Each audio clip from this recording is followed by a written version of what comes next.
मेरे पाकिस्तानियों दिल खून के आंसू रो रहा। फाइनली जिस घड़ी का इंतजार था, आज अगर हम लोग व्लादिमीर पुतिन की बात करें, प्रेसिडेंट ऑफ रशिया की बात करें, तो इंडिया में लैंड कर चुके हैं। तो हमारे सामने जब हम अब देखेंगे कि पुतिन जो है वो आपको पता है, पुतिन मेरे ख्याल है कभी पाकिस्तान नहीं आए। हम बेसिकली पुतिन को ला ही नहीं सके। पुतिन ने लैंड करने से पहले ही चेकमेट दे दिया पूरी दुनिया को, वेस्ट को, जिन्होंने इतनी हिपोक्रेसी दिखाई कि पुतिन भारत में आ नहीं सकते। और ये फ्लाइट थी जो सबसे ज्यादा इनको दुखी कर रही है वेस्ट को। ये रेड कारपेट पे न सिर्फ उनका वेलकम होता है, लेकिन इस वेलकम में एक बहुत बड़ा सरप्राइज भी है। ये बड़ी दफा हमारे ऊपर से होकर गुजर जाते हैं, वहां पे ताल्लुक ही नहीं आते। हमने नीचे से सीटियां भी मारी हैं इनको। ये आते क्यों नहीं है पाकिस्तान? वहां मोदी साहब के साथ हंसते हैं। और पुतिन का ये दौरा बहुत अहम कहा जा रहा है, एक बहुत सिग्निफिकेंट और बहुत बड़ा विजिट है ये पुतिन का, भारत का। मोदी और पुतिन के जो बॉन्डिंग है वो सब जानते हैं, डेकेड्स पुराने इनके रिलेशंस, इनके ताल्लुक दोनों कंट्रीज का। इसके अंदर बहुत बड़े एग्रीमेंट्स कहे जा रहे हैं कि होंगे। आप ये बताएं कि प्रेसिडेंट पुतिन का जो इंडिया का दौरा है, इसको इतनी इंपॉर्टेंस क्यों दी जा रही है? इसमें ऐसा क्या है? और जो गर्मजोशी मैंने देखी है, मोदी जी ने सारे प्रोटोकॉल्स को तोड़कर वो जो वहां पर जाकर वो पुतिन को मिले हैं, एटमॉस्फेयर इलेक्ट्रिक था, स्टूडियो के अंदर भी और एयरपोर्ट के ऊपर भी। सर हमें क्या काम है, हम किस लिए बुलाएंगे? फॉर एग्जाम्पल आपके ख्याल से वो यहाँ आएंगे तो हम उन्हें क्या कहेंगे? फाइटर जेट दे दें, कोई और चीज जो रशिया बनाता है ऑयल दे दें, उधार पे दे दें या किस्तों पे दे दें, ये बात करनी है? भारत वो जाएंगे तो कैश पे सर बात होगी, तो जाहिर इसलिए वो भारत चले जाते हैं। हमारी तरफ आएंगे तो चीजें तो हम भी सब ले लेंगे, जो जो भारत लेगा वो हम भी लेंगे दिखाने के लिए।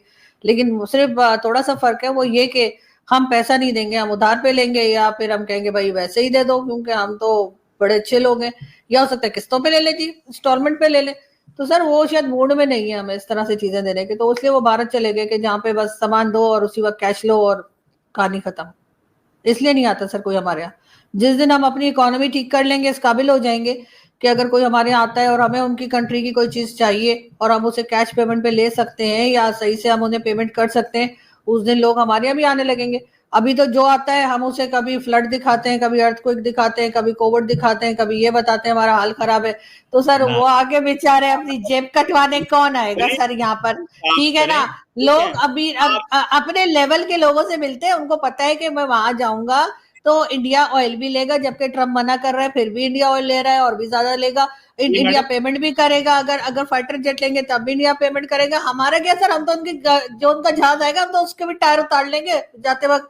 बेचारे जो है ना कहेंगे क्या करूं। टॉस दी थी, आप छक्का मार सके, आपने उसको बहुत अच्छे से छक्का मारा है। सवाल सिर्फ इतना है कि मैं जो बात आपसे कर रहा हूं कि आज किर्गिस्तान के प्रेसिडेंट पाकिस्तान थे, जॉर्डन के किंग पाकिस्तान आए, फॉरेन मिनिस्टर ऑफ क्या नाम है उसका, इजिप्ट पाकिस्तान आए, इतनी लीडरशिप पाकिस्तान आ रही है। ईरान के नेशनल सिक्योरिटी एडवाइजर आए हुए थे।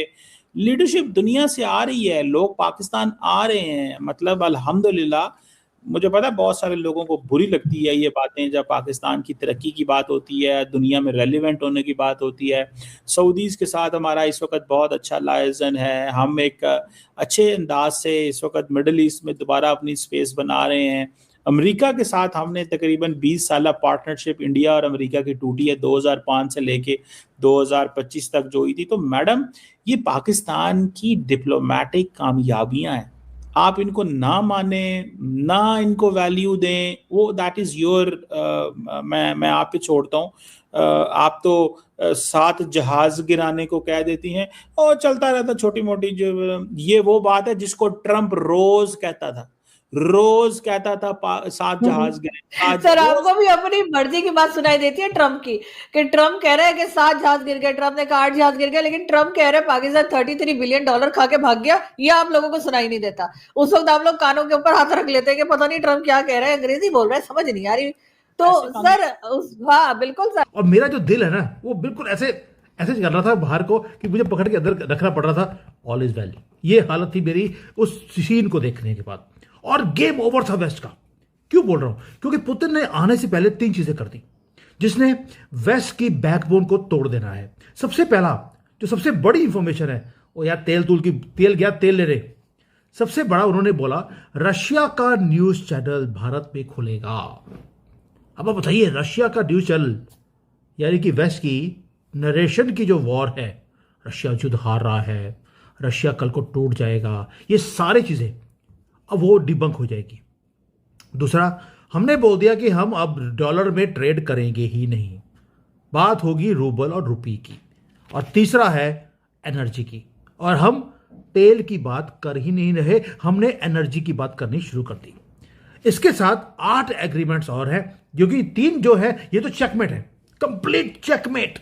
क्योंकि वेस्ट हमेशा आपको भ्रमित करता है, अपनी चीज़ों को कंट्रोल करता है थ्रू नरेशन। हमने उसको डिबंक कर दिया।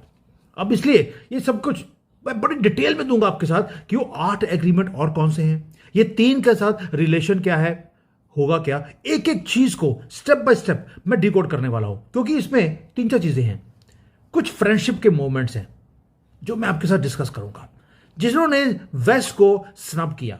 उसके बाद करेंगे बात ट्रेड डील की, और उसके बाद बात करेंगे कि अब होगा क्या, ये हर चीज। लेकिन शुरुआत करते हैं हमारे आसमान की तरफ। जो मैंने अभी ट्रैक किया इस चीज को कि जब पुतिन रशिया से शुरू हुए तो जो उनकी फ्लाइट थी RSD-1 फ्लाइट नंबर था उनका, दुनिया की सबसे ज्यादा ट्रैक्ड फ्लाइट थी। जो फ्लाइट ट्रैकर होता है जहां पे आप हर एक फ्लाइट को आप ट्रैक कर सकते हैं, दिस वॉज वर्ल्ड रिकॉर्ड। किसी ने आज तक इतनी ज्यादा इसको फॉलो नहीं किया। कितने लोग थे? More than 1700 people every second were always online trying to watch कि पुतिन कहां तक पहुंचे हैं। ये वो आदमी है जो वेस्ट चाहता था इसको आइसोलेट करना, व्लादिमीर पुतिन को, और वो भारत पहुंचे भी। और ये प्रोटोकॉल जो है नरेंद्र मोदी, बहुत कम ऐसे इंटरनेशनल लीडर्स होते हैं जिनके लिए तोड़ते हैं, और पुतिन उनमें से एक है। जैसे अक्सर हम कहते हैं कि इंडिया और रशिया की दोस्ती जो है वो बहुत ज़्यादा स्ट्रॉन्ग है, और दोनों अक्सर जो है इंटरनेशनल फोरम के ऊपर एक दूसरे को बैक करते हैं, सपोर्ट करते हुए नज़र आते हैं। नरेंद्र मोदी ने ना सिर्फ प्रोटोकॉल तोड़ा, बल्कि विजुअल में जैसे हम देख रहे हैं एक वाजिया चीज़ नज़र आ रही है कि दोनों ही लीडर एक दूसरे के साथ बहुत ज़्यादा कंफर्टेबल हैं, बहुत ज़्यादा उनकी जो बॉडी जेस्चर है, जो उनकी एक डायलॉग्स हैं, जो उनकी एक दूसरे से बातचीत का जो अंदाज़ है वो बहुत ज़्यादा पॉजिटिव नज़र आ रहा है। और ना सिर्फ ये रेड कारपेट पे है, बल्कि तो उस वक्त आप लोगों को कुछ सुनाई नहीं देता जब ट्रम्प कहता है कि जी ये $33 बिलियन खा के भाग गए। उस वक्त आपको बिल्कुल आवाज नहीं आती ट्रम्प की। और जिन लोगों का आप नाम ले रहे हैं वो यहाँ पे आप उन्हें बुलाते हैं, दिखाते। कई बार सऊदीया से तो 30 लोग भी आए थे, 30 अरब आए थे, जो कहा जा रहा था कि पाकिस्तान में जी वो पता नहीं कितने $30 बिलियन के कितने लगाने वाले हैं। तो एक बड़ा ग्रुप आया था सऊदीया से, उनके सारे बिजनेस कम्युनिटी के लोग थे, वो आए, घूमे फिरे, खाया पिया और निकल गए। कुछ उन्होंने खास यहाँ पे कुछ नहीं किया। तो इसी तरीके से बाकी लोग भी आते हैं, चले जाते हैं। जो अरब कंट्री के लोग आते हैं ना सर, उनको यहाँ पर आप शिकार के लिए भी जगहें दिखाते हैं। सिंध में, बलूचिस्तान के साहिल पे और कई जगह पर, वहां पे बेचारी जो मुर्गाबियां और परिंदे जो अपनी जान बचाने के लिए मौसम बदलने पे इधर आते हैं, आप उनके शिकार के लिए सर पैसा लेते हैं और उनको मारने के लिए उन अरब्स को कह देते हैं जाओ। और इसी